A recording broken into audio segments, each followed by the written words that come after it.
जय हिंद साथियों, स्वागत है आपका अपने YouTube चैनल MSGS अड्डा पर। आज मेरी हिस्ट्री का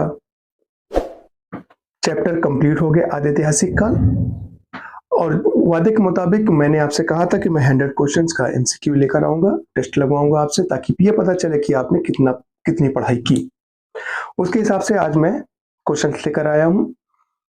इसके आगे भी बहुत सारे क्वेश्चंस हैं, मैं सारे क्वेश्चंस आपको लगवाऊंगा और लास्ट में, वीडियो के लास्ट में मैं 10 क्वेश्चंस आपके लिए दूंगा, जिसका आंसर आप मुझे कमेंट्स बॉक्स में करके बताएंगे। तो बगैर देरी के शुरू करते हैं MCQ क्वेश्चंस लगाना।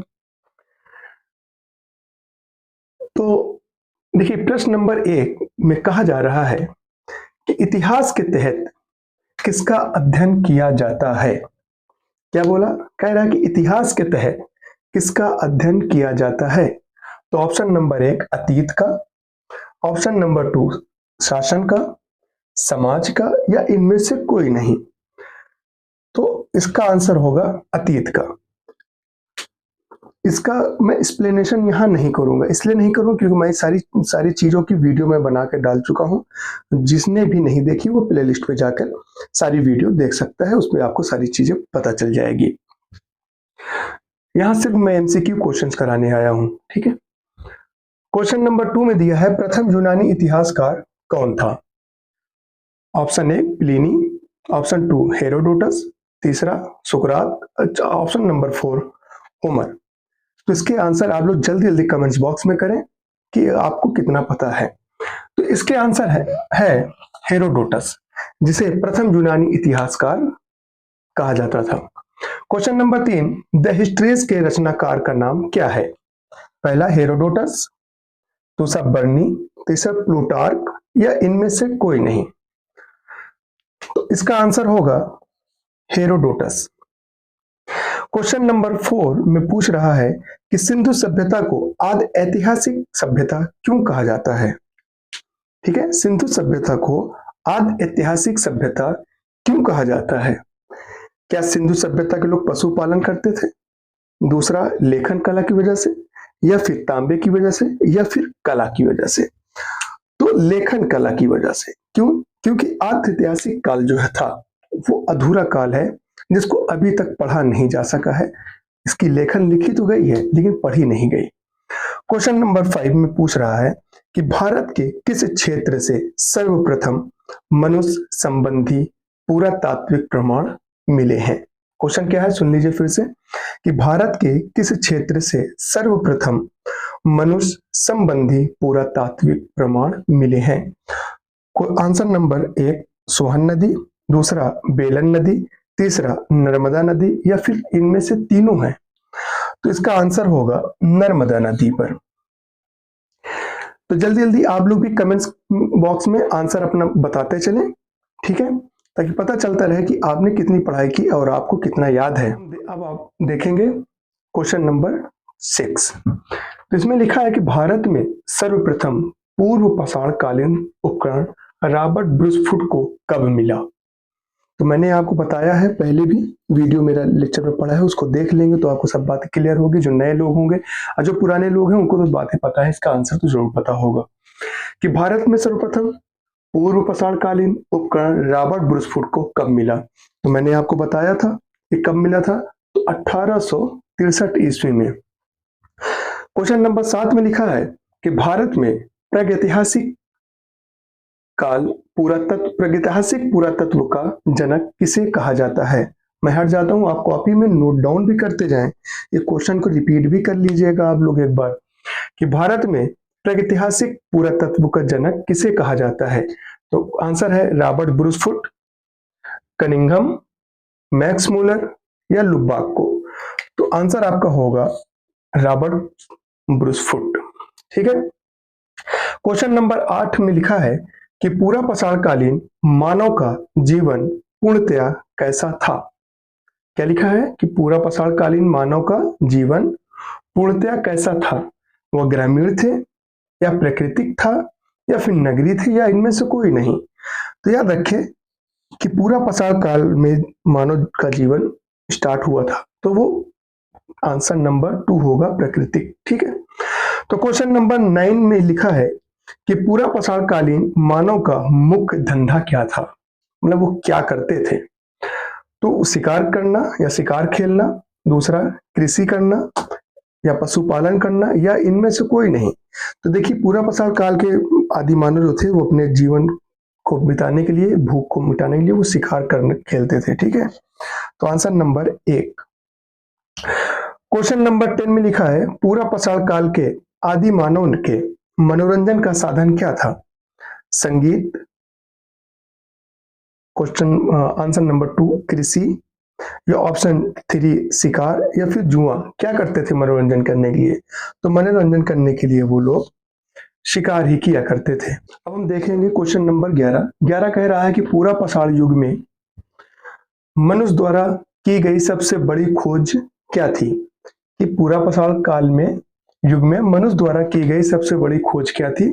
तो आंसर इसका क्या होगा कि आग जलाना, खेती करना, सूत बुनाई, या फिर कोई नहीं। तो याद रखें पूरा पाषाण काल में मानव का सबसे बड़ी उपलब्धि क्या थी? आग की खोज, तो आग जलाना। ठीक है, क्वेश्चन नंबर 12 देखेंगे कि पूरा पाषाणिक अवशेष कहां से मिले हैं। इस सारे क्वेश्चन पूछे गए हैं। ठीक है, आप नेट पे सर्च कर लीजिएगा इन क्वेश्चनों को किस ईयर में पूछे गए, तो सारे क्वेश्चन पूछे हुए हैं। ठीक है, बहुत ऐसे क्वेश्चंस हैं जो एग्जाम में आ सकते हैं, तो मैं दोनों चीज को मिक्स करके आपको बता रहा हूं। मैं सारी चीजें पढ़ाया भी हूं कि पूरा पाषाणिक अवशेष कहां से मिले हैं। तो क्वेश्चन आंसर नंबर 1 पंजाब, दूसरा कलकत्ता, तीसरा बुर्जहुम, या चौथा लखनऊ से। तो इसका आंसर होगा पंजाब। ठीक है, तो क्वेश्चन नंबर 13 हम देखेंगे कि उच्च पूरा पाषाण कालीन हड्डी की बनी मातृ देवी की प्रतिमा कहां से प्राप्त हुई है। तो आंसर नंबर पहला देखें कि सोन घाटी से, दूसरा गोदावरी से, तीसरा कोई नहीं, या चौथा बेलन घाटी से। तो हमारा आंसर होगा कि बेलन घाटी से। तो प्रश्न नंबर 14, प्रश्न मतलब 14, प्रश्न नंबर 14 देखें, किसमें लिखा है कि पूरा पाषाण काल एवं नव पाषाण काल के मध्यवर्ती काल किसे कहते हैं। क्या लिखा है? पूरा पाषाण काल एवं नव पाषाण काल के मध्यवर्ती, मध्यवर्ती मतलब बीच के काल का किसे कहते हैं। तो महापाषाण काल, मध्य पाषाण काल, लौह पाषाण काल, या ताम्र काल को। तो याद रखें पूरा पाषाण काल और नव पाषाण के बीच के जो काल थे वो मध्य पाषाण काल था। जो आंसर हमारा 2 सही है। तो आप लगाते चले। फिर क्वेश्चन नंबर 15 देखेंगे, प्रश्न नंबर 15 कि किस काल में माइक्रोलिथ का उपयोग होता था। माइक्रोलिथ छोटे औजारों को, जो छोटे पत्थर के छोटे और नुकीले औजार होते थे, शिकार करने के लिए बनाने लगे थे। तो कब प्रयोग हुआ था? पाषाण काल में हुआ था, या मध्य पाषाण काल में हुआ था, या लौह काल में हुआ था, या सभी में हुआ था। तो हम इसका आंसर होगा कि इस काल में मतलब मध्य पाषाण काल में माइक्रोलिथ का उपयोग किया गया था। अब क्वेश्चन नंबर 16 ये कहता है कि मेसोलिथिक संस्कृति का महत्वपूर्ण स्थल भीमबेटका कहाँ स्थित है।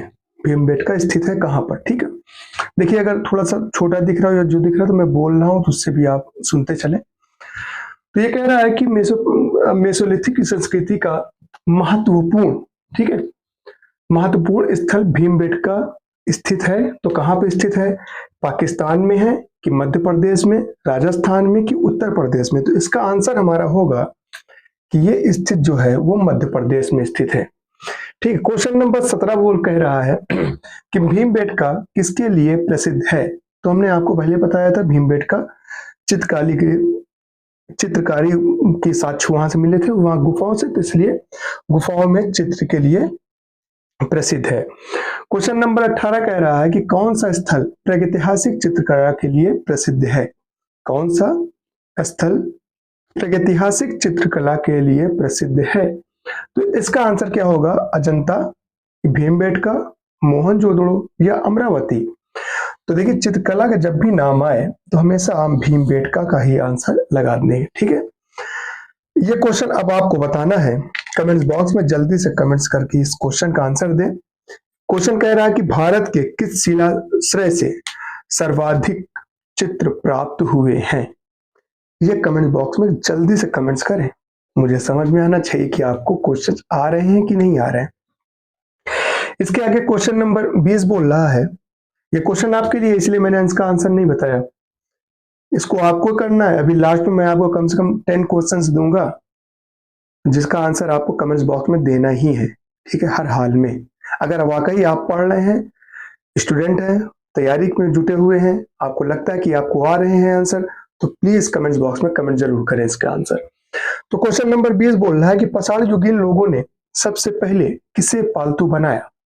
तो इसका आंसर क्या होगा? गाय, कुत्ता, बकरी या घोड़ा। तो हमने क्या देखा, सबसे पहले जानवर, पालतू जानवर कौन था? वो था हमारा कुत्ता, ठीक है। तो आंसर हमारा क्या होगा? कुत्ता। क्वेश्चन नंबर 21 हमारा कह रहा है कि भारत में मानव अस्थि पंजर कंकाल के प्रमाण किस काल से मिलने शुरू हो जाते हैं? पाषाण काल, पूरा पाषाण काल या मध्य पाषाण काल या नव पाषाण काल?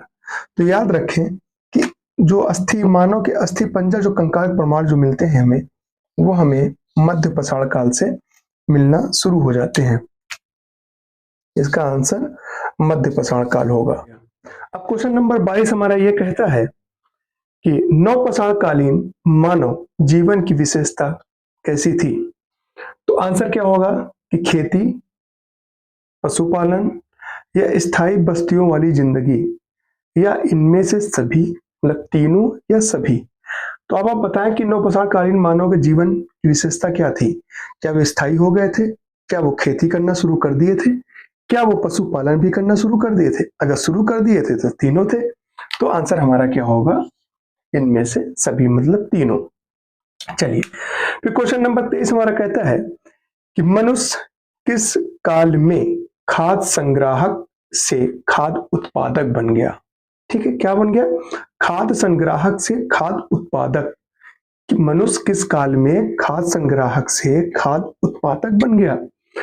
तो आंसर में बताएं कि पूरा पाषाण काल में, कि नव पाषाण काल में, कि मध्य पाषाण काल में, या फिर लौह काल में। तो इसका आंसर हमारा होगा कि नव पाषाण काल में, ठीक है। फिर प्रश्न नंबर 24 कह रहा है, पूछता है आपसे, कह रहा है कि भारतीय उपमहाद्वीप में कृषि का प्राचीनतम साक्ष्य कहां से प्राप्त हुए हैं? तो आंसर क्या है? मेहरगढ़, लोथल, बुर्जहोम या कालीबंगा। तो आंसर में हमारा लगेगा ये है हमारा मेहरगढ़ से, ठीक है। तो प्रश्न नंबर 25 हमारा कह रहा है, प्रागैतिहासिक अन्न उत्पादक स्थल मेहरगढ़ कहाँ स्थित है? तो आंसर नंबर पहला, नर्मदा नदी के तट पर, या पश्चिमी बलूचिस्तान पे, या सिंधु नदी के तट पर, या फिर कच्छ के रण के पूर्वी भाग में। आप लोग हमसे जल्दी कमेंट्स बॉक्स में जल्दी कमेंट्स करके बताएं कि इसका आंसर क्या होगा।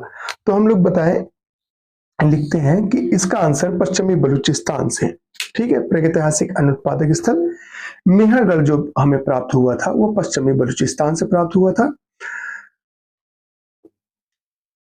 ठीक है। अब आगे देखते हैं, क्वेश्चन नंबर 26 से कह रहा है कि मानव द्वारा सर्वप्रथम प्रयुक्त अनाज क्या था? तो आंसर में क्या हमारा? गेहूं, दूसरे में जौ, तीसरे में हमारा चावल, और चौथे में हमने लिखा है मक्का। तो आंसर क्या होगा इसका? कि होगा हमारा गेहूं। क्वेश्चन नंबर 27 हमसे ये पूछ रहा है, कह रहा है कि किस स्थल से नव पाषाण स्तर पर गेहूं एवं जौ की खेती के सर्वप्रथम प्रमाण मिले हैं? तो आंसर में क्या होगा बताएं? ऑप्शन नंबर 1 रोपड़, दूसरा लोथल, तीसरा मेहरगढ़, या चौथा राखीगढ़ी। तो मैं आपको बताता चलूं कि इसका आंसर ऑप्शन नंबर 3 मेहरगढ़ होगा। फिर प्रश्न नंबर 28 हमसे ये पूछ रहा है, कह रहा है कि भारतीय उपमहाद्वीप में धान की खेती का प्राचीन साक्ष्य किस पुरातात्विक स्थल से प्राप्त हुआ है? तो ऑप्शन नंबर 1 बुर्जहोम, 2 महाराष्ट्र, या कोलडीवा, या फिर बिहार। कहां से मिला? तो हमें मिला है बुर्जहोम से, ठीक है।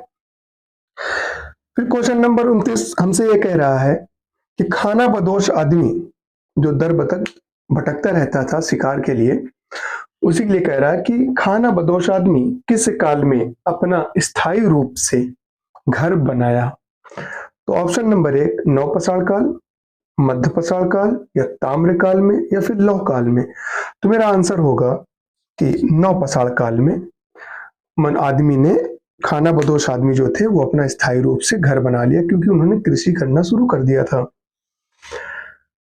क्वेश्चन नंबर 30 कह रहा है कि किस नवपाषाणिक पुरा स्थल से गर्त निवास के प्रमाण मिले हैं? गर्त निवास के प्रमाण मिले हैं। ठीक है, तो इसका आंसर क्या होगा पता है? बुर्जहोम या फिर बलूचिस्तान या फिर मारतंड या फिर चिरांद। तो आंसर हमारा होगा कि बुर्जहोम से। ठीक है, चलिए आगे देखते हैं क्वेश्चन नंबर 31 से। कहा जाता है कि कहां मानव के साथ, पूछ रहा है कि कहां पर मानव के साथ कुत्ते को दफनाने का साक्ष्य मिला है? ऑप्शन बुर्जहोम, लोथल, चिरांद या इनमें से कोई नहीं। तो हमारा आंसर होगा बुर्जहोम। फिर क्वेश्चन नंबर 32 पूछ रहा है कि मानव द्वारा सर्वप्रथम प्रयुक्त धातु क्या थी? मतलब सबसे पहले धातु जो प्रयोग की गई थी वो कौन सी थी? सोना, पीतल, तांबा या फिर चांदी? तो हमें पता होना चाहिए कि तांबा, क्योंकि तांबे की हमें कुल्हाड़ी मिली थी। ठीक है, अगर आपको इसके बारे में पूरी जानकारी लेनी है तो मेरे प्लेलिस्ट पे जाकर मेरे चैनल पर आप उस वीडियो को पूरी देख लें, आपको पूरी जानकारी मिल जाएगी। हाँ, मैं एमसीक्यू क्वेश्चन कराने आया हूँ, मैं यहाँ पे आपको एक्सप्लेन नहीं करूंगा। ठीक है, सिर्फ मैं आंसर बताऊंगा, क्वेश्चन लिखूंगा, लास्ट में मैं आपको क्वेश्चन दूंगा, उसका क्वेश्चन का आंसर मुझे कमेंट्स बॉक्स में चाहिए ताकि मुझे पता चले कि आपने कितनी पढ़ाई की। वाकई अगर आप स्टूडेंट हैं तो आप मुझे कमेंट्स बॉक्स में कमेंट जरूर करें ताकि आपको भी पता चले कि आपने अभी तक कितनी पढ़ाई की है, कितना आपको याद है। फिर क्वेश्चन नंबर 33 कह रहा है कि भारतीय पुरातत्व के पिता किसे कहते हैं? ऑप्शन सर अलेक्जेंडर कनिंघम, दूसरा हेरोडोटस, फिर लुब्बाक या फिर जॉन मार्शल को। तो हमारा आंसर होगा सर अलेक्जेंडर कनिंघम को। फिर प्रश्न नंबर 34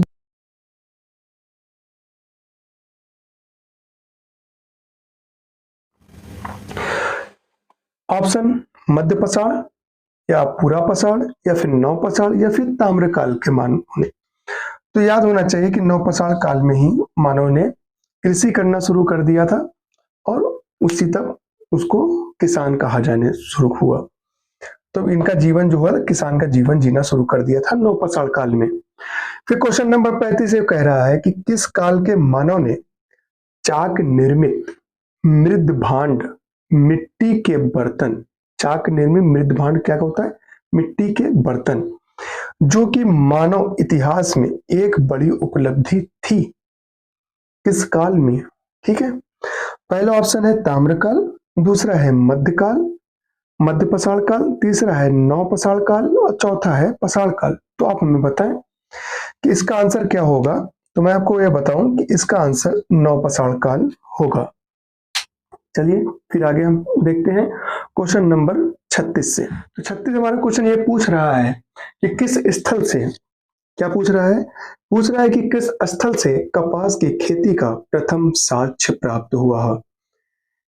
देखिए, मैंने आपको पढ़ाया है तो मैं उम्मीद भी करता हूं कि आप मुझे सारे क्वेश्चन बहुत सही सही आंसर देंगे। ठीक है, तो बताएं कि किस स्थल से कपास की खेती का प्रथम साक्ष्य प्राप्त हुआ है। ऑप्शन नंबर 1 रंगपुर, दूसरा मेहरगढ़, तीसरा लोथल या चौथा चन्हूदड़ो। तो मैं आपको बता दूं कि कपास की खेती का प्रथम साक्ष्य हमें जो मिला है वो मेहरगढ़ से मिला है। ठीक है, फिर क्वेश्चन नंबर 37 से कह रहा है कि हड़प्पा सभ्यता का सर्वप्रथम खोजकर्ता किसे माना जाता है। तो ये तो बहुत आसान क्वेश्चन है, आपको पता ही होना चाहिए, ये क्वेश्चन पूछे भी गए हैं कई बार। यहाँ मैंने एग्जाम की डेट मेंशन नहीं की, वरना आपको ये एहसास हो जाता, ये पता चल जाता कि क्वेश्चन कहाँ पूछे जा गए हैं और किस किस एग्जाम में पूछे गए हैं। तो मैंने क्या कहा कि हड़प्पा सभ्यता का सर्वप्रथम खोजकर्ता किसे माना जाता है। ऑप्शन नंबर 1 दयाराम साहनी, दूसरा ऑप्शन लुब्बाक, तीसरा कनिंघम या फिर मार्शल को। तो मैं आपको बताता चलूं कि सर्वप्रथम खोजकर्ता दयाराम साहनी को माना जाता है। फिर क्वेश्चन नंबर 38 ये पूछ रहा है कि सिंधु सभ्यता का पत्तन नगर जो बंदरगाह था वो कहाँ था? मोहनजोदड़ो में था, कि लोथल में था, कि कालीबंगा में था, या फिर रंगपुर में था? तो ये आपको पता होना चाहिए कि बंदरगाह जो था वो लोथल में था। फिर क्वेश्चन नंबर 39 ये कह रहा है, पूछता है कि हड़प्पा कालीन समाज कितने वर्गों में विभक्त था, मतलब बटा हुआ था? 3, 5, 4 या फिर 6? तो बता दूं आपको कि वो समाज जो था वो 4 में विभक्त था। कौन कौन? विद्वान, क्षत्रिय, वैश्य एंड श्रमिक, जिसको शूद्र कहते हैं। ठीक है। फिर क्वेश्चन नंबर 40 ये पूछ रहा है कि हड़प्पा सभ्यता की खोज किस वर्ष में हुई थी? ऑप्शन नंबर 1 1921 में, ऑप्शन नंबर 2 1922, या फिर 1932, या फिर 1945 में? तो मैं बता दूं आपको 1921 में हड़प्पा सभ्यता की खोज हुई थी। देखिए यहां तो मेरा काम खत्म हो गया मेरे भाई। अब तैयार हो जाओ मेरे अपने शेर और शेरनियां, तैयार हो जाओ। अब आंसर देने का नंबर आपका है। अब आप मुझे आंसर देंगे, मैं सिर्फ क्वेश्चन दूंगा आपको। ठीक है। 40 क्वेश्चन तक मैंने आपको आंसर बता दिए। अब मैं 10 क्वेश्चन का आंसर आपको नहीं बताऊंगा, वो आप मुझे कमेंट्स बॉक्स में कमेंट्स करके बताएंगे। ठीक है। तो तैयार हैं आप लोग? तो बहुत खुशी होगी अगर आप लोग कमेंट्स में वो आज का आंसर बताएंगे, मुझे बहुत खुशी होगी। मैं बहुत मेहनत कर रहा हूँ आप लोगों के लिए, तो प्लीज आप भी मेहनत करें अपने करियर के लिए। मेहनत से पढ़ें, मन लगा के पढ़ें और आंसर को कमेंट्स बॉक्स में जरूर दें। तो अब आई आपकी बारी। अभी तक तो हमने किया, आपको बताया, आपको बहुत मजे आए होंगे, एंटरटेनमेंट भी किया होगा आपने। तो अब देखते हैं कौन इन 10 क्वेश्चन का आंसर देता है। वैसे क्वेश्चन बहुत टफ नहीं है, बहुत ही आसान है। मैंने सारे क्वेश्चन पढ़ाए भी हैं आपको, सारे लेक्चर हमने आपको बताया भी है, उन्हीं से मैंने क्वेश्चन बनाया है। ये क्वेश्चन पूछे भी जा चुके हैं एग्जाम में और अगले एग्जाम में पूछे भी जा सकते हैं। इसमें जो भी स्टूडेंट हमारे पिछले लेक्चर को नहीं देखा है वो प्ले लिस्ट में जाकर वो जरूर हमारे लेक्चर को देख ले, तो उसकी पूरी बात समझ में आ जाएगी। क्वेश्चन कहाँ से बनते हैं और कैसे बनते हैं, पूरी बातें समझ में आएगी। तो मैं देखूंगा ये टेस्ट आपका है, इसका आंसर मैं नहीं बताने वाला, सीधी सी बात। इस क्वेश्चन का आंसर आप बताएंगे, समझ में आएगा। सिर्फ 10 क्वेश्चन है, कोई बात नहीं, गलत हो रहा है गलत ही सही, जो आ रहा है वही आंसर दीजिएगा। ठीक है, लेकिन दीजिएगा जरूर प्लीज। तो चलिए पहला क्वेश्चन मैं आपको रिपीट कर दूं। पहला क्वेश्चन है कि हड़प्पा सभ्यता का सर्वाधिक मान्यता काल क्या है?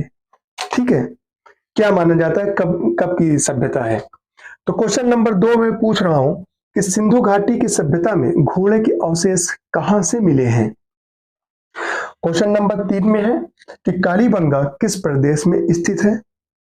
क्वेश्चन नंबर 4 है हड़प्पा काल की मोहरों में मुख्य रूप से किसका उपयोग हुआ है? अच्छा, कुछ लोग ये भी सोच रहे होंगे सर प्लीज ऑप्शन तो दे देते। मेरे भाई अगर ऑप्शन ही दे देता तो आपके क्वेश्चन लगाने से क्या फायदा। ठीक है, तो यहाँ बगैर थोड़ा दिमाग को भी चलाने की कोशिश करें आप। तो तैयार है ना मेरे शेर और शेरनिया? तो देखें क्या कहा। क्वेश्चन नंबर 4, हड़प्पा काल की मोहरों में मुख्य रूप से किसका उपयोग हुआ है? क्वेश्चन नंबर 5, हड़प्पा सभ्यता किस युग की थी? क्वेश्चन नंबर 6, सिंधु घाटी सभ्यता के लोगों का मुख्य व्यवसाय क्या था? क्वेश्चन नंबर 7, हड़प्पा सभ्यता के निवासी कैसे थे? क्वेश्चन नंबर 8, सिंधु सभ्यता के घर किस चीज के बनाए जाते थे? फिर क्वेश्चन नंबर 9, हड़प्पा वासी के लोग किस वस्तु के उत्पादन में सर्वप्रथम थे? फिर क्वेश्चन नंबर 10 पूछता है कि सिंधु समाज का सर्वाधिक उपयुक्त नाम क्या है?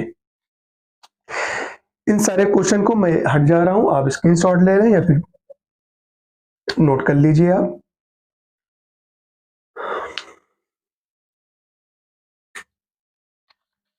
जल्दी जल्दी नोट करिए।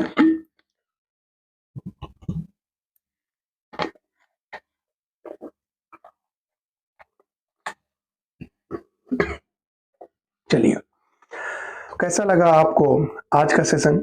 उम्मीद करता हूँ आज का सेशन आपको बहुत अच्छा लगा होगा। एक एक क्वेश्चन मैंने लिख के आपको बताया और आपको टेस्ट भी दिया हूँ एक होमवर्क के रूप में कि 10 क्वेश्चन का आप आंसर दें। प्लीज कमेंट बॉक्स में कमेंट जरूर करिएगा इसके आंसर को। तो आज का सेशन अच्छा लगा है तो प्लीज कमेंट बॉक्स में अपनी कमेंट जरूर करें और बताएं आज का सेशन कैसा लगा। तो बस आज के लिए इतना ही, और नेक्स्ट वीडियो में मैं फिर आपको 50 क्वेश्चन का टेस्ट लूंगा और एमसीक्यू करवाऊंगा आपको, ताकि रिपीट हो जाए जितने भी चीज मैंने आपको पढ़ाई है और कहाँ से क्वेश्चन बनते हैं, सारी चीजें आपको पता चल जाए। बस आज के लिए इतना ही, तब तक के लिए जय हिंद।